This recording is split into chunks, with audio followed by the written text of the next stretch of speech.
What's up, YouTube? It is your boy JB, and I'm here today with a review for Love and Hip Hop Atlanta. This is season 9, episode 6, titled "You Trippin'." So, you guys, originally I had planned for this video to be up right after the show ended, or maybe an hour or two after it ended. But if you guys are not, if you guys don't know what happened last night, it was the Teddy Riley and Babyface versus, which was much better than what we got on Saturday, and I thoroughly enjoyed it.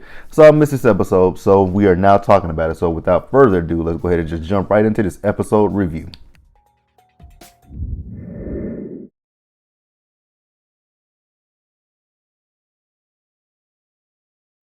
All right, you guys. So I'm gonna start this episode up in a different spot than where it started at. So the episode, we see the girls. So they're on their way to it's Pigeon Forge, Tennessee, correct, you guys? So they're on their way there, and we see when Mimi and Bambi, they stopped on the side. They stopped at a little convenience store or whatever, and they got the pregnancy test. They needed 6 of them.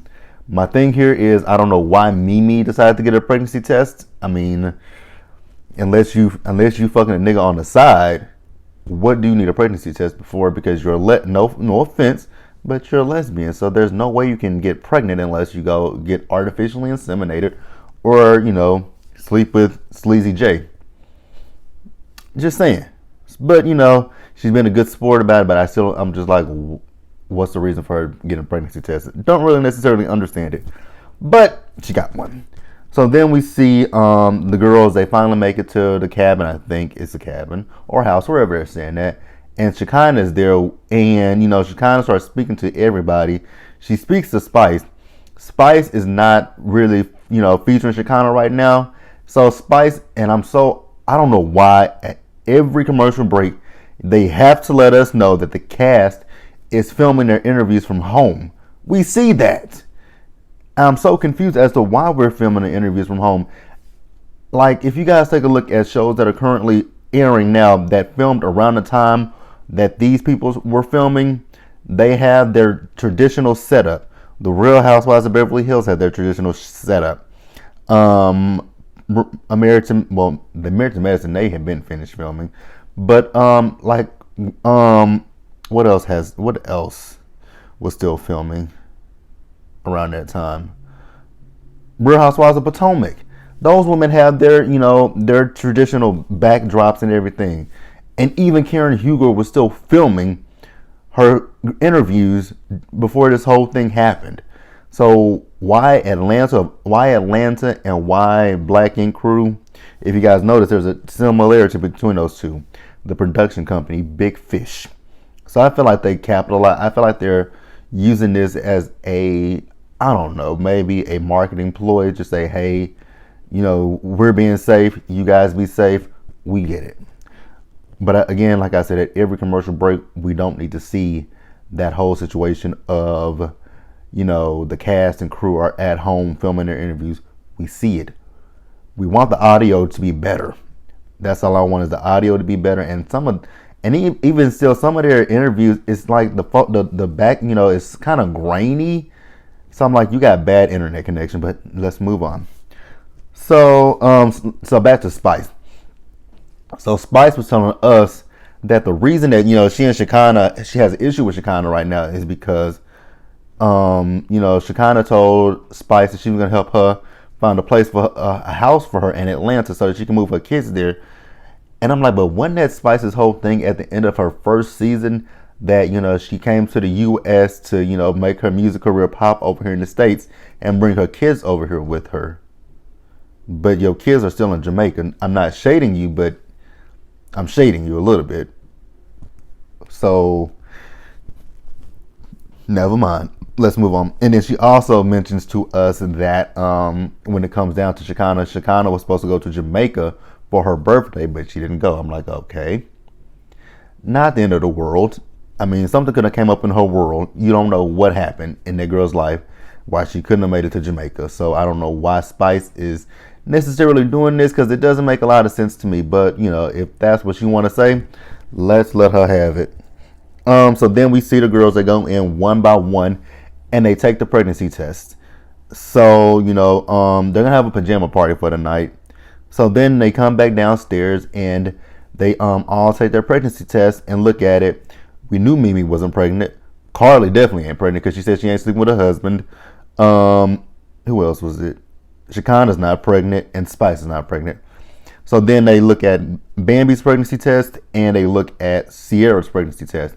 Sierra's pregnancy test says positive and so does Bambi's. And Sierra out of nowhere just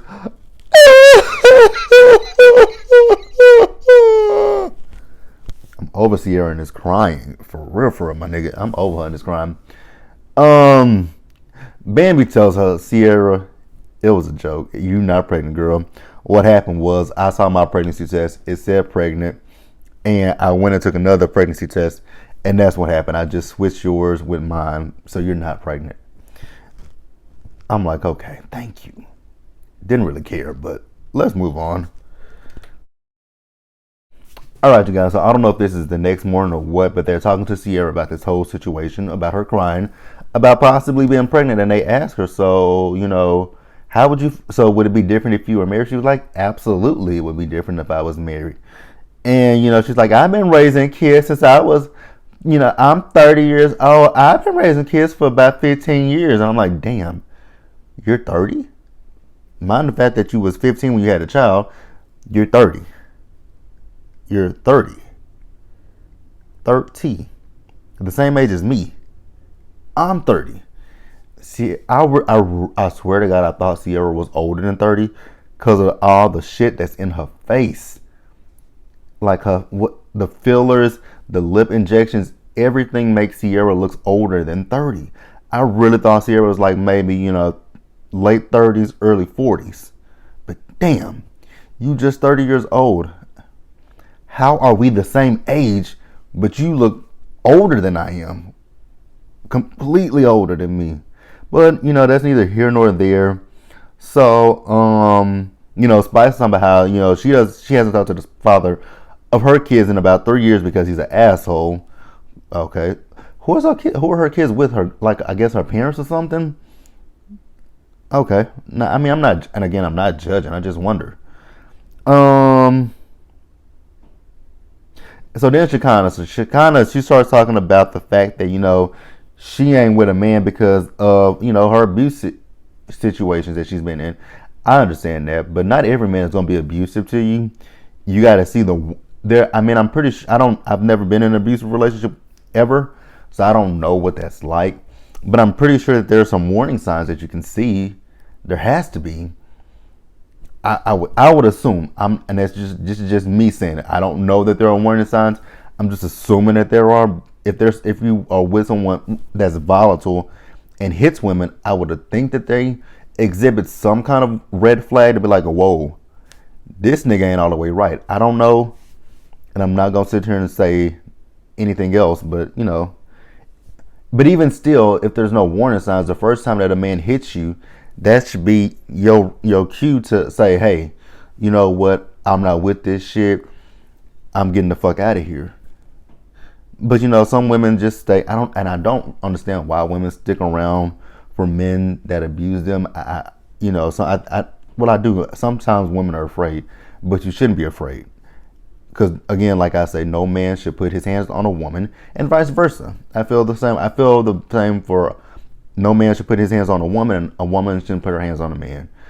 We shouldn't put our hands on anybody, to be honest with you. So yeah, but that's why she's single. And then I don't know. Now I don't know why she kind of felt the need to mention Stevie J messing with Jocelyn on Mimi. I don't understand where that came from. I know Carly said that Mo had a woman in their bed when she was doing IVF. Whatever. Here's a little segue. We're gonna pause for just a minute on this show, and I want to bring this up, you guys. Why the hell was Kirk and Rashida trending last week? I don't understand why they were trending. I know why they were trending, but why do we have to make them trend for something so stupid? Rashida has been lying about her age for a very fucking long time. If anybody believes that Rashida is 37 or 38, I hate to tell you, but she ain't. Rashida is not 37, 38, because everybody kept talking about, well, if Rashida and Kirk have been together for, 20 years and she's 37, that would have made her 17. No. Rashida's been lying about her age. First of all, because Rashida is nowhere near close to my age. I am 30 years old. I'm about to be 31 this in a few months. In July, I'll be 31. She's not close to my age. Rashida was in her 20s. Rashida might be she's not that much older than me, but Rashida is definitely older than me. She's in her 40s somewhere. So Rashida, she's, I think on Wikipedia it says now 43. But Rashida was in her 20s when I was in high school. Because Bubblegum came out in 2006 or something like that. I don't remember the exact year, but I know when Bubblegum came out, I was very much in high school. And if I'm not mistaken, I think Bubblegum came out like 05, 06. I don't remember. It was the early 2000s when it came out, the early part of the 2000s. I think it was 05. And if it was 05, I was a sophomore in high school. And 05, I was, depending on the time of the year. It depends on the time of the year. Because if it was the beginning part of 05, I was 15. If it was the middle part of 05, I was 16. So Rashida is definitely a few years older than she's older than me. She's not that much older than me, but she's definitely older than I am. She's definitely older than me, but she ain't that much older. But she's not that close in my age either. She's not that close in age to me. But yeah. So I just want to bring that up, and and they look dumb as fuck coming back with that answer. They should have just shut the fuck up. Tell the truth about your age, Rashida. That's all you got to do. So then, we see the girls. They go out and they have a fun time with each other. But Shekinah is kind of over this whole situation with Spice and Carly. She feels like they're picking at her. Are they picking at her? I don't know, and I really don't give a damn. So then, just to kind of dial things down, the girls have a snowball fight, and that is where the things ended with the girls. So now let's move over to Atlanta.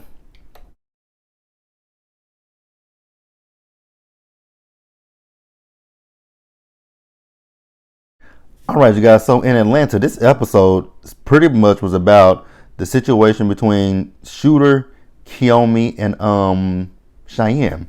Because the episode opened, we see KK. So KK, remember last week's episode, she dropped a bombshell on Scrap that Shooter and Cheyenne had been dating each other. And Cheyenne was like, you did not have to do that. That was not your place. Rightfully so. She is right. That wasn't KK's place. But KK was like, shit, I needed you to admit to something. And Cheyenne says, well, she was going to say something when she was good and ready. Well, you should be good and ready right about now. So KK says, well, they were together about a whole year and a half. And Cheyenne said it was longer than that. Whoa, so it was longer than that? She said, yep, about 2 years. And now Scrap is in his feelings about the fact that Shooter was talking to his sister. And I'm like, why? She's a grown-ass woman. And I can see it if she was an underage child or something like that, but she's a full grown-ass woman who can make her own decisions. And were you and Shooter friends before you went to jail? If yes, then that would be a different story. If no, then why you mad? So KK also mentions to Cheyenne that Shooter is dating someone else. I'm like, uh-oh. The cat is really out of the bag, ain't it? I mean, it's really out the bag at this point. So then we see Jock. So he and the guys are out suit shopping. Now I thought that the guys were going to be his best men and his groomsmen, but they're not. And then I was looking at these suits. I'm like, wait a minute, why does Stevie J have on blue and somebody else had on white? Like none of those colors was matching. So I'm like, wait a minute, these definitely can't be his groomsmen because now one person has on the same color. So is he trying on different colors to see what fits? Okay. And we also find out that he and Kendra are doing a destination wedding. I don't know where y'all doing a destination wedding to now because you can't really go anywhere. So that destination wedding is on hold, huh? So then we see Kendra and Jock and we see her with the phone up to her face. And I'm like, wow, her makeup is really bad. Not in a good way. And why was he on the toilet? We didn't need to see that. So, they start talking about everything that's going on.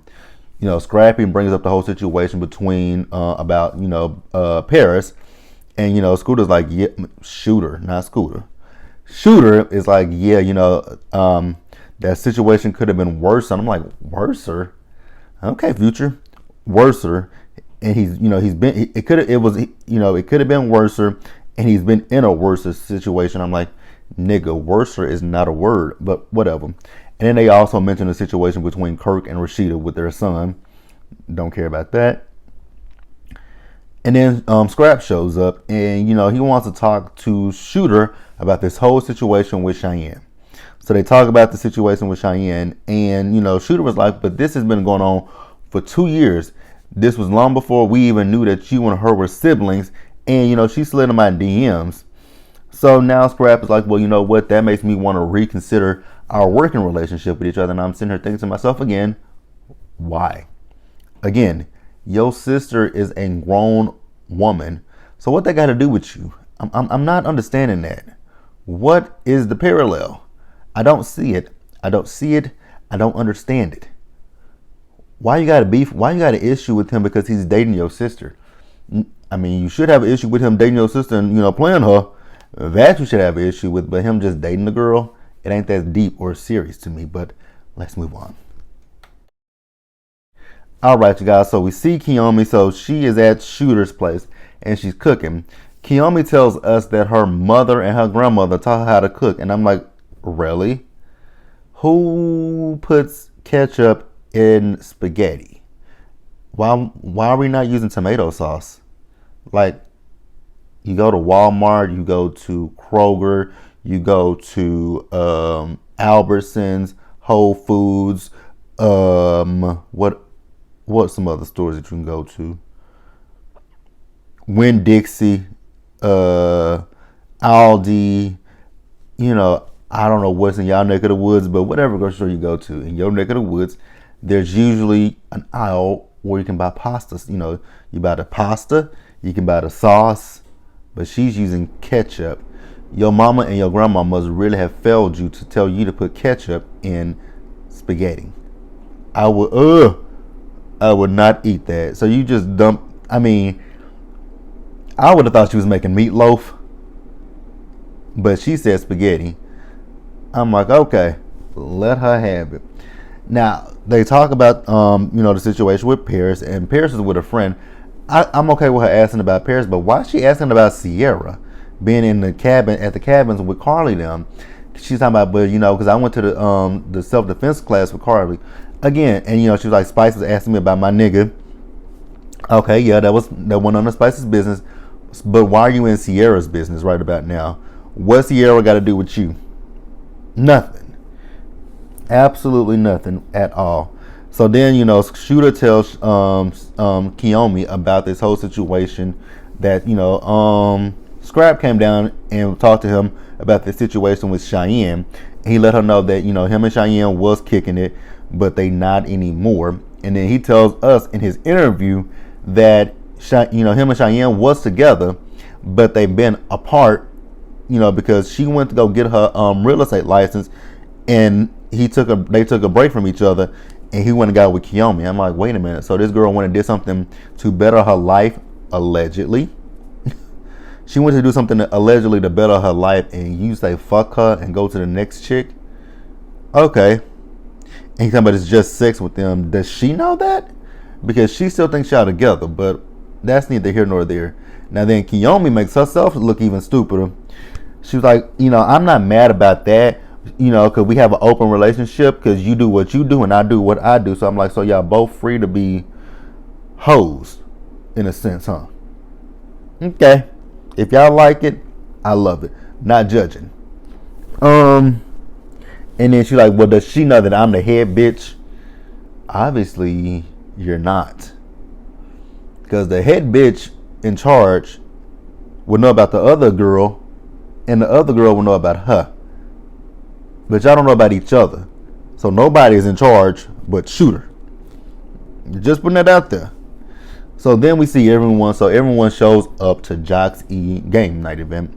Jock has his homegirl Mita there, which I've heard of Mita before. I've heard of Mita. And then who else? Scrap and Cheyenne show up. And then we also see Erica and Safari. I'm like, oh my God, not these two. I had a strange feeling that this was gonna happen with the way that Love and Hip Hop New York ended. I'm like, those two might not return back to New York. They might, since they went to Atlanta to have a baby. I'm like, those two are probably gonna migrate from New York to Atlanta, and here they are. So then we see that Shooter and Kiyomi show up. I'm like, oh shit, Cheyenne, KK was telling you the truth, and there it is right there in your face. And I'm like Erica, I would have been like, what's going on over there? So then, those two talking. Kiyomi has a lot of mouth, I will say that. And then her and Cheyenne get into it with one another. I'm like, what the fuck is going on here? Makes no sense. It was a mess, a complete mess, you guys. And then that is where the episode basically ended. So that is it for this review.